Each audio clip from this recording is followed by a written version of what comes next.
اللہ من الشیطان الرجیم بسم اللہ الرحمن الرحیم الحمد للہ رب العالمین الرحمن الرحیم مالک یوم الدین ایاک نعبد و ایاک نستعین الصلاۃ والسلام علیک یا رسول اللہ وعلی آلک و اصحابک سیدی یا حبیب اللہ۔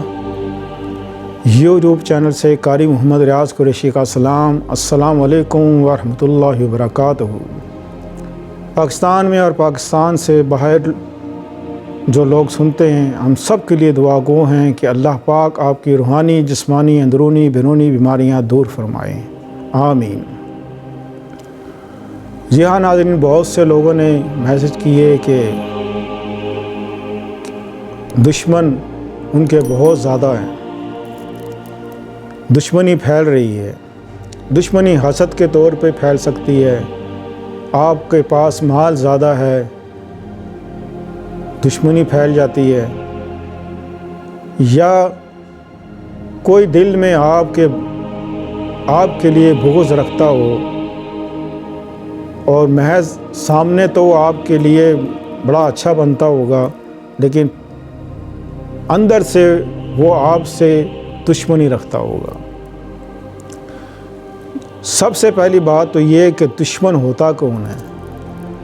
دشمن وہی ہوتا ہے جو پہلے دوست ہو، وہی دشمن ہوتا ہے۔ باقی باہر سے تو کوئی لینا دینا نہیں کہ آپ خواہ کوئی تیسرا آدمی اٹھ کے اور آپ کو مار دے یا آپ سے کوئی انتقام لے، تو اس سے کوئی لینا دینا ہی نہیں۔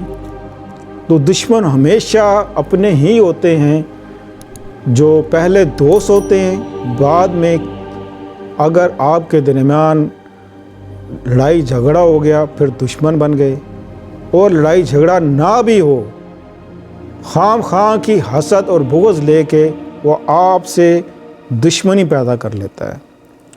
رشتوں کے حوالے سے خاص طور پہ یہ لازمی ہوتا ہے کہ آپ نے اپنی بچی کی یا بچے کی کسی سے انگیجمنٹ کی، بعد میں توڑ دی، تو وہاں سے دشمنی پیدا ہو جاتی ہے۔ آپ نے دوسری جگہ کی، توڑ دی، آپ کی دشمنی اور بڑھ گئی۔ آپ نے کاروبار کیا، آپ کا اچھا بھلا کاروبار چل رہا تھا، لیکن اچانک کاروبار ٹھپ ہو گیا۔ اور کچھ لوگ تو ایسے ہیں کہ جو آپ کی زبان پر بھی کہہ دیتے ہیں، منہ پر کہہ دیتے ہیں کہ ہم آپ سے ضرور انتقام لیں گے، میں یہ کر دوں گا، میں وہ کر دوں گا، میں ایسا کر دوں گا، دیکھنا میں تمہارے ساتھ ہوتا کیا ہے۔ یہ ساری باتیں بھی وہ دل سے اس کو نکل رہی ہوتی ہیں۔ یہ وہی بندہ کہہ رہا ہوتا ہے جو کچھ عرصہ پہلے آپ پر جان نچھاور کر رہا ہوتا ہے، آپ کے لیے تحفے بھی لاتا ہوگا، گفٹ بھی لاتا ہوگا، بعد میں وہی شخص آپ کے لیے دشمن بن گیا۔ اب دشمنی کے کئی طریقے ہیں۔ کچھ لوگ تعویذ کے ذریعے دشمنی کرتے ہیں،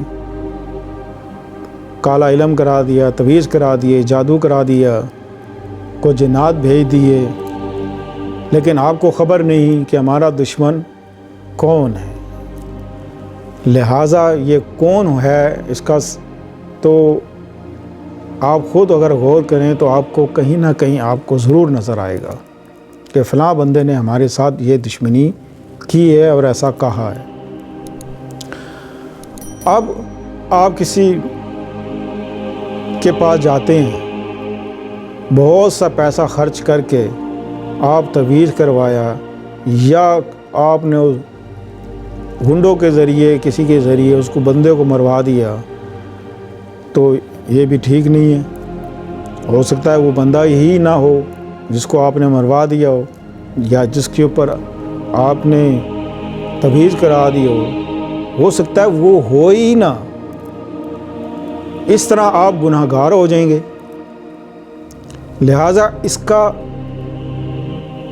صحیح طریقہ کیا ہے کہ وہی ہلاک ہو کہ جس نے آپ کو برباد کی ہے، وہی ہلاک ہو۔ جو آپ کی زمین غبن کر گیا ہے، مکان غبن کر گیا ہے، ٹھیک ہے، آپ کی دولت پہ سانپ بن کے بیٹھ گیا ہے، آپ کے حصے مار کے بیٹھ گیا ہے۔ ایک تو یہ حصوں والا بڑا مسئلہ ہوتا ہے کہ لوگ جب کہ ایک گھر ہے، 3-4 بچے ہیں، اور وہ کہتے ہیں کہ جی ہمارا حصہ دو، وہ کہتا ہمارا حصہ دو۔ تو خیر اس کی بات تو میں پھر کسی وقت کروں گا، یہ حصوں کا چکر کیا ہوتا ہے۔ اس طرح جو ان کی بیویاں ہوتی ہیں وہ یہ کام کراتی ہیں۔ آپ پریشان ہیں اس بات کو لے کے، تو آپ کو انتہائی آسان اور بڑا مجرب وظیفہ میں آپ کو دیتا ہوں، یا منتقیم، یا منتقیم۔ اس کا پڑھنے کا جو وقت ہے وہ دن کے 12 بجے اور رات کے 12 بجے، ٹھیک جب سوئی کے اوپر سوئی چڑھ جائے آپ نے پڑھنا شروع کر دینا ہے۔ جب 313 بار پورے ہو جائیں آپ اللہ سے دعا کریں کہ اللہ جس نے ہمارے ساتھ ایسا کیا ہے تو اس سے ہی انتقام لے۔ یا منتقیموں کا مطلب ہے انتقام لینے والا۔ جب اللہ پر آپ چھوڑ دیں گے تو اللہ سے بڑھ کر کون ہے جو انتقام لے؟ اللہ خود کہتا ہے کہ مجھ سے بڑھ کر کون عذاب دینے والا ہے، یا مجھ سے بڑھ کر کون راحت اور کرم کرنے والا ہے۔ اس کا جکڑا کوئی چھڑا نہیں سکتا، اور جس پر وہ فضل کر دے اس کو کوئی روک نہیں سکتا۔ تو یا منتقیموں آپ پڑھیں اپنے، انشاءاللہ عزیز آپ کا دشمن نیست و نابود ہو جائے گا اللہ کے حکم سے۔ اس ویڈیو کو شیئر کریں، لائک کریں۔ السلام علیکم ورحمۃ اللہ وبرکاتہ۔